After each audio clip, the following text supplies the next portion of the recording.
نعم، کس سفر میں قصر کیا جائے گا؟ نمبر 1، قصر کی مسافت کیا ہے؟ سوال بھی نامکمل ہے۔ مسافت کے بارے میں کوئی حدیث نہیں ہے۔ بعض صحابہ جو ہیں 48 میل پر قصر کرتے تھے، جیسے عبداللہ بن عباس۔ بعض صحابہ 72 میل پر قصر کرتے تھے، اور عبداللہ بن عمر 1 یا 2 میل پر ہی قصر کرتے تھے، اور حضرت علی بن ابی طالب رضی اللہ عنہ ایک ہی دن میں جاتے تھے بجیلہ، اور وہاں سے لوٹ جاتے تھے، قصر کرتے ہوئے جاتے اور شام تک آ جاتے تھے۔ یہ بات میں نے مغنی میں پڑھی ہے۔ لیکن قصر سے متعلق یہ ہے کہ قصر کرنے کے تعلق سے قصر جو کی جائے گی کتنے پہ کی جائے گی، راجح کیا ہے؟ ہندوستان کے علماء اہل حدیث کا موقف یہی ہے۔ عبید اللہ مبارک پوری، جن کے بارے میں ہم نے سنا بعض اپنے بڑے جلیل القدر اساتذہ سے، ہندوستان کے خاتم و نہایت المحدثین فی شبہ القارۃ الہندیہ، جب عبید اللہ رحمانی کا یہ منہج ہے تو عبد الرحمن مبارک پوری ان کے استاد، اور اس سے پہلے ڈیانمی وغیرہ جتنے علماء حدیث ہیں انشاءاللہ ان کا یہ منہج ہوگا، کیونکہ ابن عباس کا فتویٰ ہے، لجنہ دائمہ کا فتویٰ۔ لجنہ دائمہ کہیں تو سمجھیے سعودیہ کے کبار علماء کا بورڈ، یہ سمجھ لیجیے۔ ان تمام کو کہا کہ امت کو اختلاف سے بچانے کے لیے 48 میل پہ قصر کیا جائے،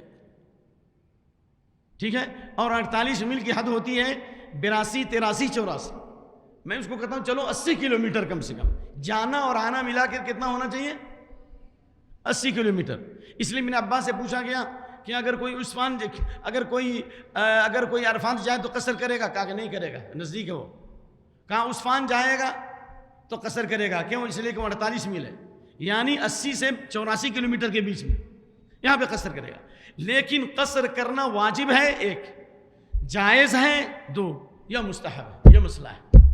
قصر کرنا سفر میں جس میں قصر ثابت ہے، کیا واجب ہے، ضروری ہے، یا مستحب ہے، یا جائز ہے؟ اس میں اختلاف ہے۔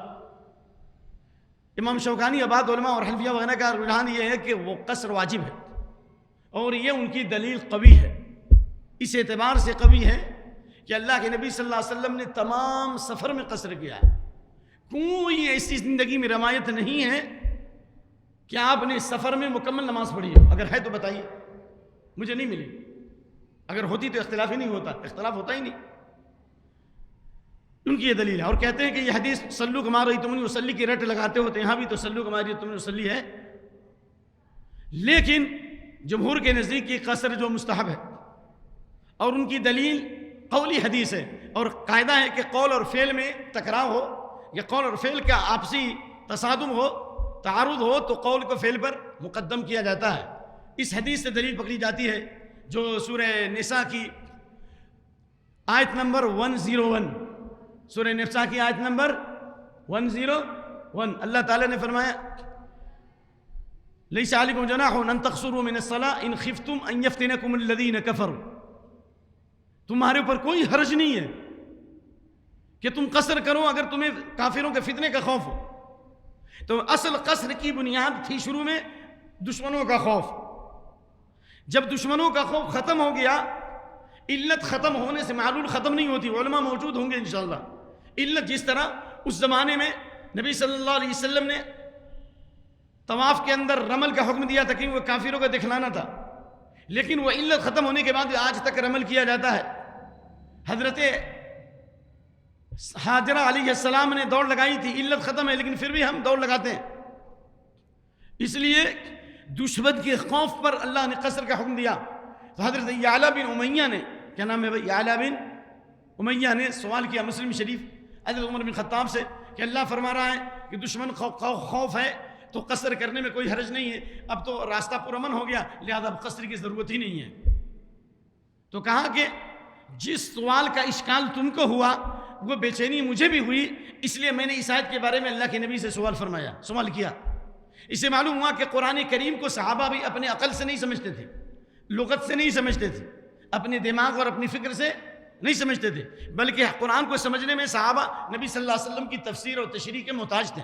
کہا کہ سبحان اللہ، عجبت مما عجبت منہ، عجبت مما عجبت منہ، سألت رسول اللہ صلی اللہ علیہ وسلم، میں نے اللہ کے نبی سے سوال کیا یا رسول اللہ دشمن کا خوف تو اب نہیں ہے تو اس کا مطلب قصر کی ضرورت نہیں ہے؟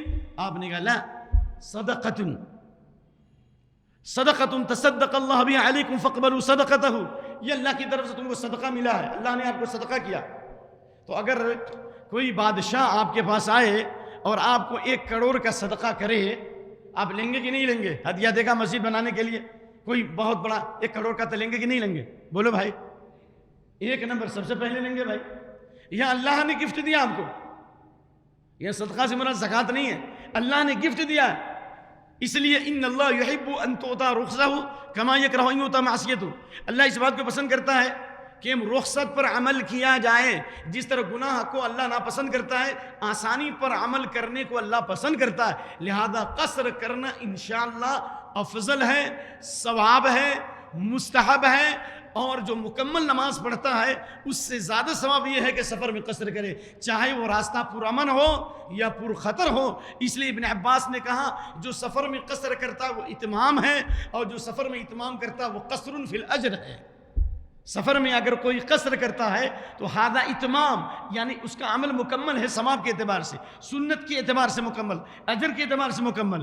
اور اگر سفر میں مکمل نماز پڑھتا ہے، 2 رکعت بڑھا کر پڑھتا ہے، تو وہ قصر ہو جائے گا، یعنی ثواب میں کمی ہوگی، سنت کی اتباع میں کمی ہوگی، بس جائز ہے۔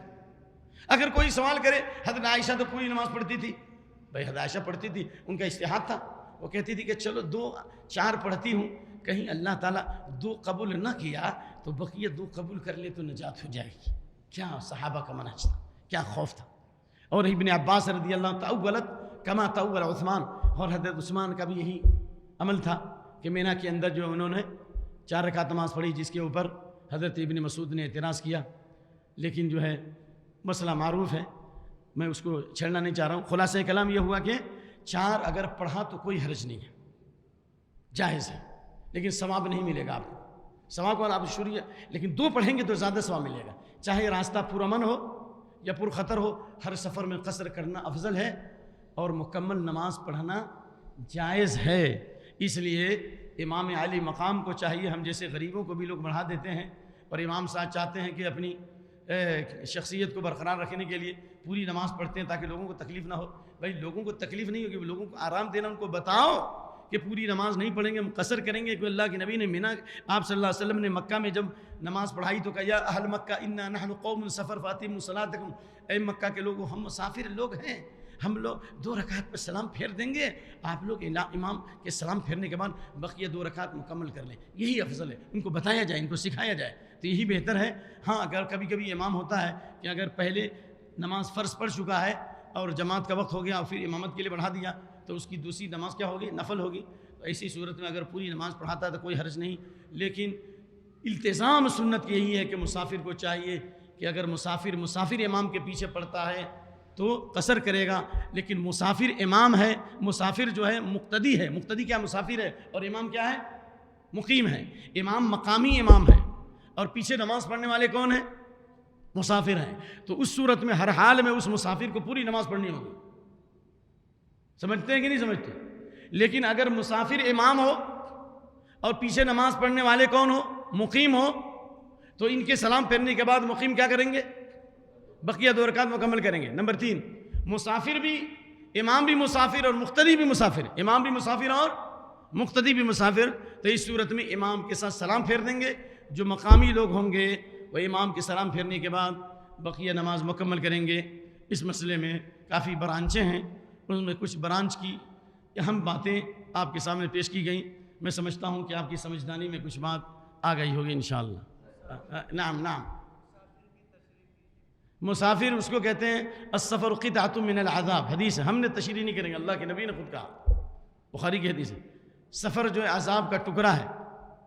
یمنع احدکم طعامہ و شرابہ، یعنی آدمی کو کھانے اور پینے سے روک دیتا ہے، یعنی گھر جس میں اجنبیت ہو، جس میں آدمی نہ اپنے گھر والوں سے ملے، نہ اپنے رشتہ دار ہو، نہ قارب ہو، بلکہ وہ غریب الدیار ہے، وہ مسافر ہے، نہ ایک ایسے علاقے میں جا رہا ہے جہاں اس کے گھر کے لوگ نہیں ہیں۔